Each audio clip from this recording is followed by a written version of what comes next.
Scott from Smart Kits Australia, and I am here today with Tim. There you go. Tim's one of our 18 builders, and we're going to have a little chat about the tools that you require to build a smart kit. And Tim has kindly taken the time to put together a bit of a collection for us so that we can explain to you what you should have in your toolkit if you're going to have a crack at building one of our structures. Now, you don't need to have the latest and greatest tools. There's obviously a lot of substitutes that you can pick up at a much more affordable price. Tim, being a full-time qualified tradesman, probably has some pretty Gucci tools, and that'll be reflected when we show you. But like I said, there are plenty of cheaper substitutes, especially if you're just doing it as a one-off. But we'll have a little chat about that.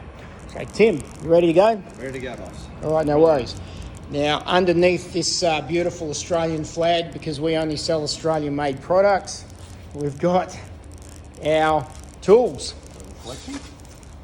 And Tim's been in here today working on our little display centre with all our bits and bobs and brackets, and we're going to be putting that in some future videos for you guys.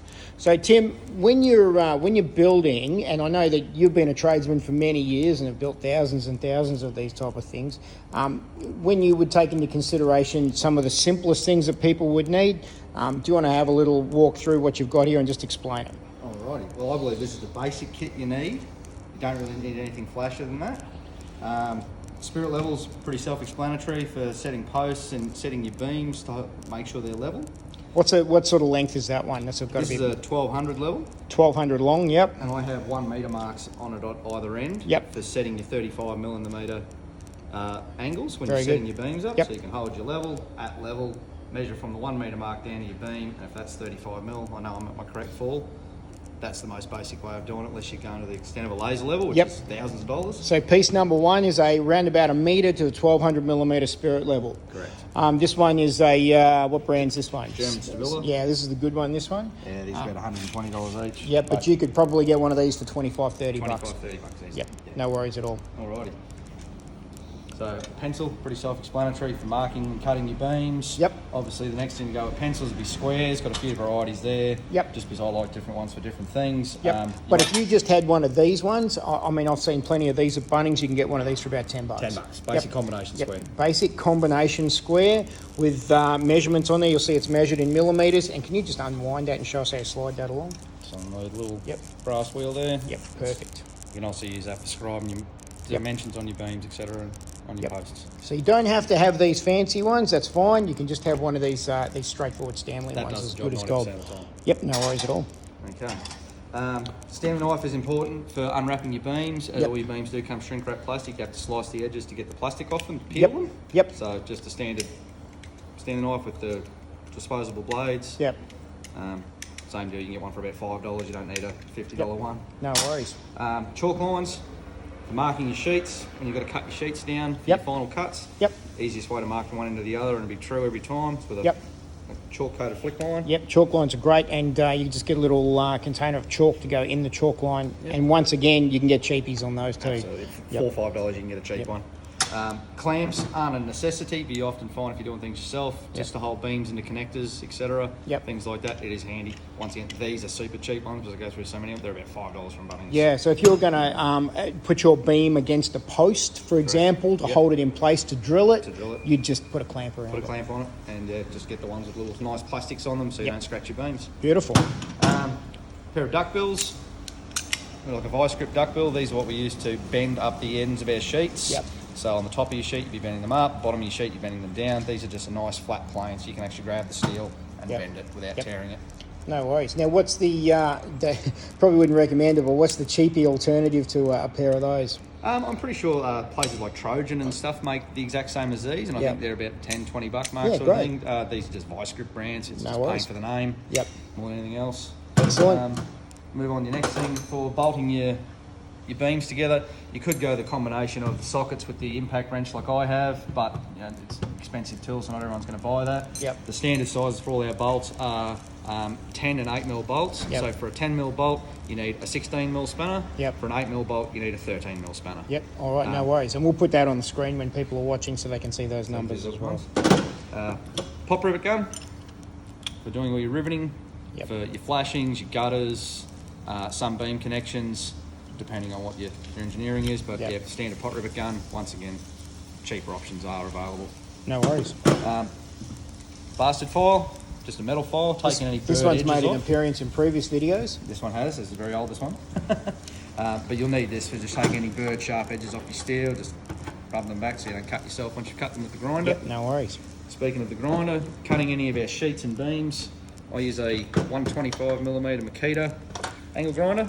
And that's a beautiful bit of gear.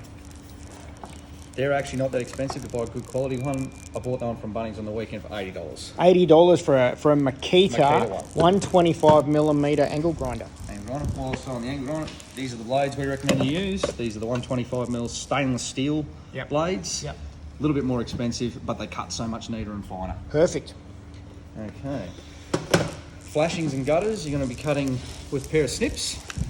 Just your standard Aviators tin snips. You have both a green and a red.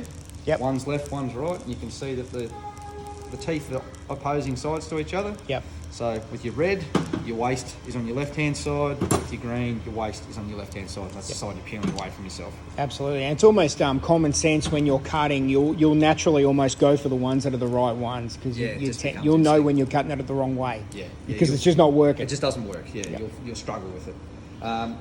With your bolts, like your spanners, standard drill bits, 8.5mm and 10.5mm. Actually, the way around. You want to go to 8.5 and 10.5 because you're not going to get an 8mm bolt from an 8mm hole, so that Yep. extra 0.5mm gets it through nice and easy for you. Nice. One of each. Silicon gun, pretty standard thing for doing your gutters and your downpipes, sealing them up properly so they're not going to leak over time. Yep. And then we have the standard drills for drilling your holes. Obviously, you don't need to go Makita. The Ryobi ones from Bunnings, very cheap and very good. Yep. And because you're not using massive drill bits, you don't really need to have a huge chuck on here. No. You're No, so that's just a standard 1/8mm drill bit that would be using for your pot rivets that Yep. would go with your rivet gun. And then your impact driver with your screw bits is the ultimate tool for doing your roofing sheet. Yep, and screw guns have come down a lot in price. You could buy a 240 volt one. You don't have to get a cordless one. You probably No. get a 240 volt one for $100 these days. Yeah, Yep. yeah, easily. But you also can use your cordless drill You as can well. do that as well. Yep. This just makes it a little bit easier. This is a little bit speedier. Yep. And the two different sizes you need are 5/16 for your standard beam connections 5/16 for your standard beam connections. That's our 1220 techs that go in. and your insulated roof sheet is a 3/8. A 3/8. Now, if I recall off the top of my head, these are the good bits. These ones, the Irwin ones, Yeah, about $5 a piece. about $5 each. Yep. Nothing serious. Yep, and they will And- do just fine. I'll just start. And the one last thing I like to use, I think everyone should use, is the old plumb bob for marking hole positions from frames. Yeah, and that's a fancy looking bit of plumb bob there. I've certainly seen plenty over the years where people had a few nuts hanging off a bit of rope Yep. as well.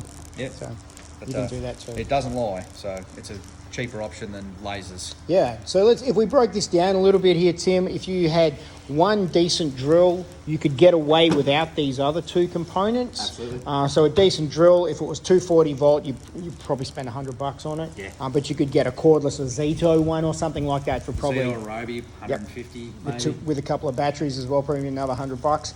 And just, I mean, if you had a cordless drill, it's a tool that you will use forever. Oh, once you've got one, you never go back. You'll never go back. It makes life so simple. So you could use a cordless drill to also put your screws in as well. Yep. So say $100, 10. The wheels, that's 15 for a about pack of those. 15. Yep. So and we're about $120, $130 so far. so far. With your squares, a knife, a clamp, pair of benders, riveters, snips. $100. $100 across all those. Yep. If you're buying the cheaper ones, you could probably buy a basic version of this kit for $250. For about $250. So $250, $300 you would have a basic pretty comprehensive toolkit that you'd be able to use again and again. And this could build you, we get customers that buy $20,000, $30,000 kits from us. You could build a $20,000, $30,000 kit with that setup. Absolutely. No problem at all. That's awesome, Tim. Thanks very much for doing that, mate. We'll probably do another little video later on regarding props and stands and how we prop things up. And thanks for your time, mate. Thank you, Scott.